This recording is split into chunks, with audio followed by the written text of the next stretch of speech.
Okay, what's happening? Let's go back to another life topic. All right. So anyway, my life is full of topics, right? I got a lot of topics in my life.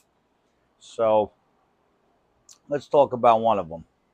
All right. Here is one topic where, like when you go into prison, all right, and then when you get transported, they always take you to like a place where Diddy is. All right. What Diddy is in it's like a like a transit spot from when you go from one federal prison to another. It's not really a spot where everybody stays at. You know what I mean? Unless you're like a rat or something like that. You know what I mean? And if you're being protected or if you're somebody a very high profile person, you know what I mean? They'll keep you there until whatever. You know what I mean? Until you're sentencing, and and that's how it goes. That's how it works. So anyway, let's get to the point. Like when I was in there was a lot of very important, like I wouldn't say important, but like those cartel members, that were involved with the Chapos, Chapo, these little guys, walking around, but they had a ton of cash. These guys were billionaires, and they kind of controlled the whole, pretty much everybody around there. Who's getting him food? Who's doing this? Feeding him coffee? You know, they're reading the paper in front of their doors. They're on a computer. Beep, bum. They got everything. So in prison, when you want to pay everybody, they're around you like little puppets. All right. So and then they give them like they buy them whatever off the commissary. You know what I mean? So they get commissary, and that's basically how you pay. These guys in prison that do all these things for you, these chores, and let's just say your little servants in there. And you had that guy in there. Then there was another guy that was a prince, one of the princes, or from I don't know, Saudi Arabia, one of those places. All right, so he was like a prince, the son of a prince, or something like that.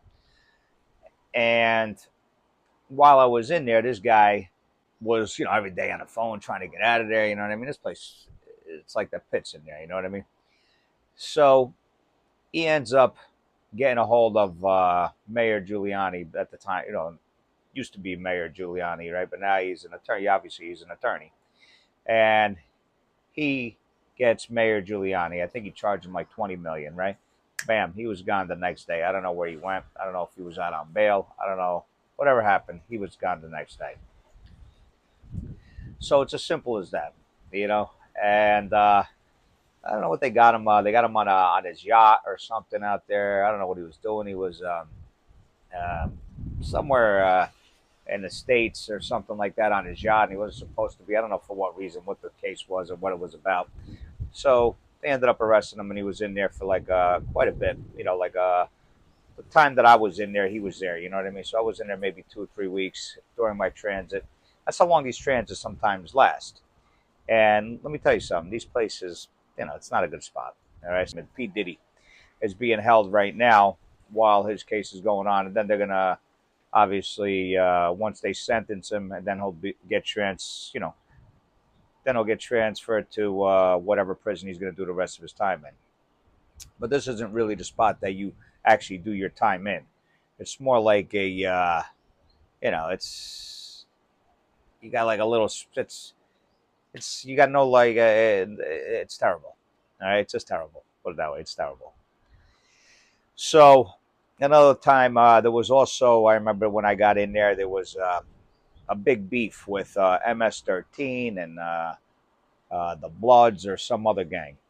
Okay, so this Bloods and the MS-13 gang, it was like becoming a big thing. Because they're throughout the whole prison. You know what I mean?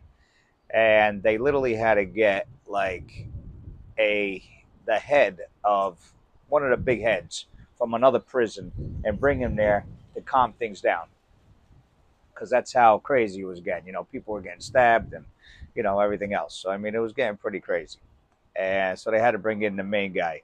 I mean, this guy literally had tattoos all over his face, his head, his body. I don't think there was one part of this guy that there wasn't a tattoo on. And anyway, obviously, he didn't look too good. So they brought him in, and everything calmed down. This was during the time that I was in there. And let me tell you something. I went through like these transits, like not very good spots. You know what I mean? At all. Like and I was a a white collar crime. I wasn't like a gangbanger or one of these guys like that. I wasn't. I was a white collar guy. Okay, and my crime, if tell you the truth, if I wasn't on TV, they wouldn't have even cared. They wouldn't have cared to come after me. It was too little of a.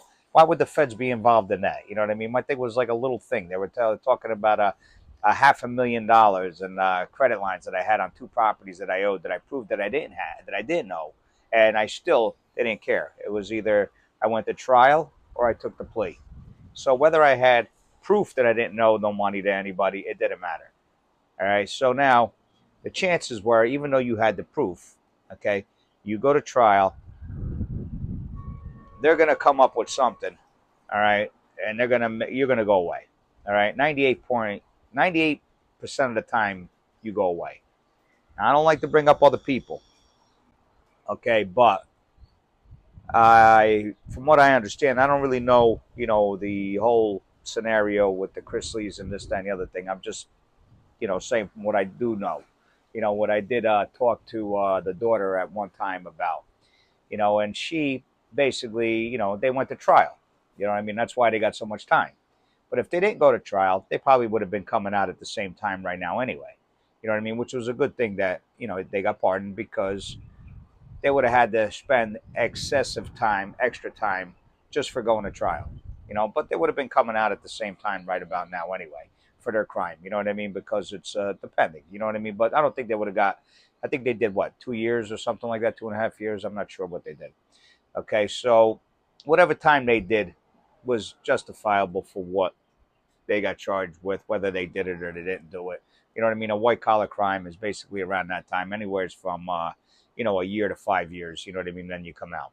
No longer than that, depending. You know what I mean? Listen, there's other guys that there's guys that rob 100 million and whatever, this and the other. I mean, that's another story. I mean, if you're into a Ponzi and you're doing this, or I seen people in prison where they were, they got like 30 years, 25, 30 years for insider trading and like stock things. Yeah, those guys get a lot of time.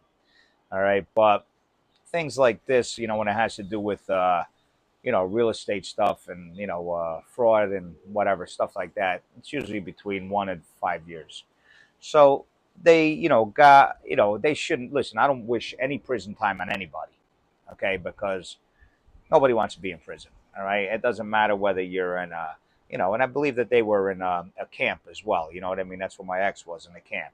But it's still not nice. You're still locked up. You still got to, abide by their rules. It's still, humiliating at times when you got to go through these humiliating drills and, strip down and, bend over and all this crap and cough. And, it's just humiliating. Who the hell wants to go through that? It's just something that nobody wants to go through. So anyway, what I'm saying is, even though I had the proof, it didn't matter. Yeah, I could have went to trial. All right, and I was ready to go to trial. I wanted to go to trial. Problem is, all right, I would have jeopardized, a lot. The deal was I go to prison and my ex stayed home with the kids.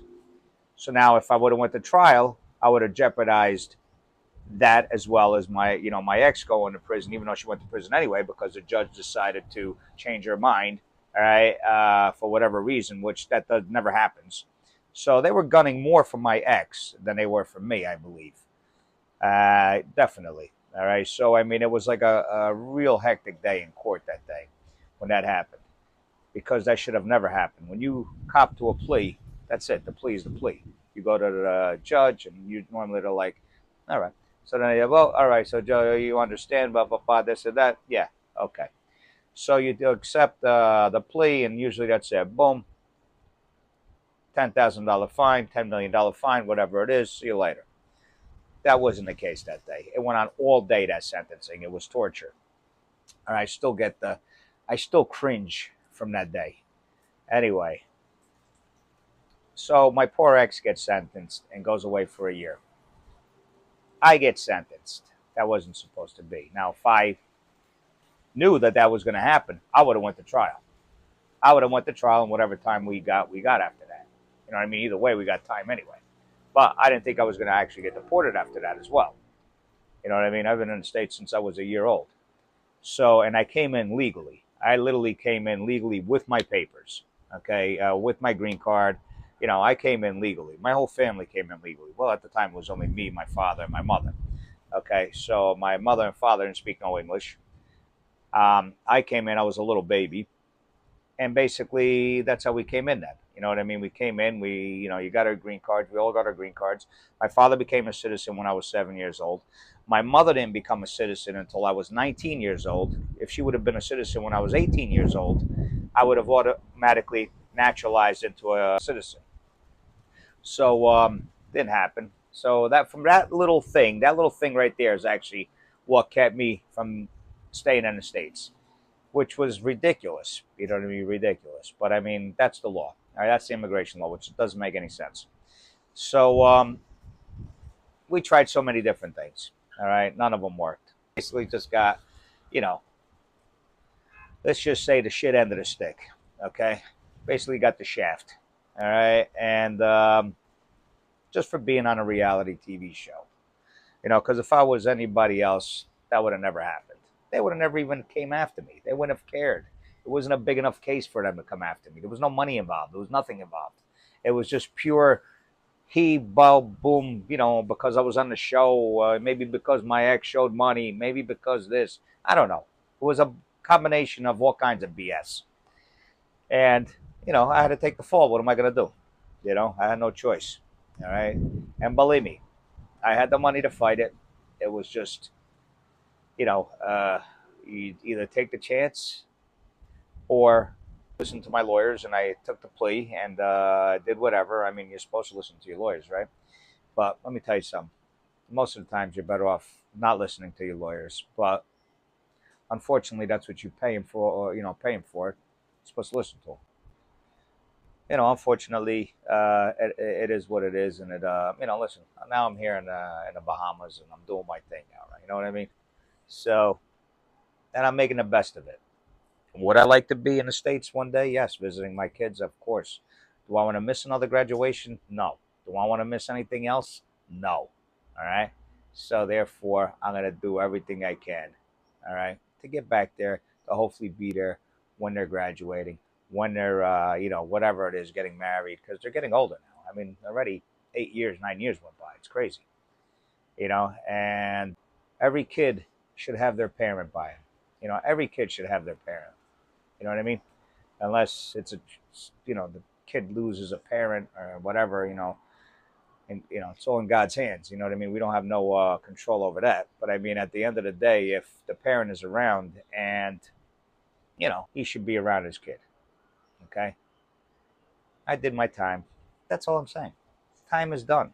Time is served. It's old news. That's it. All right? See you next time. And don't forget, when your hair is going out of control or they give you a bad cut, don't be afraid to shave it. It grows back pretty good.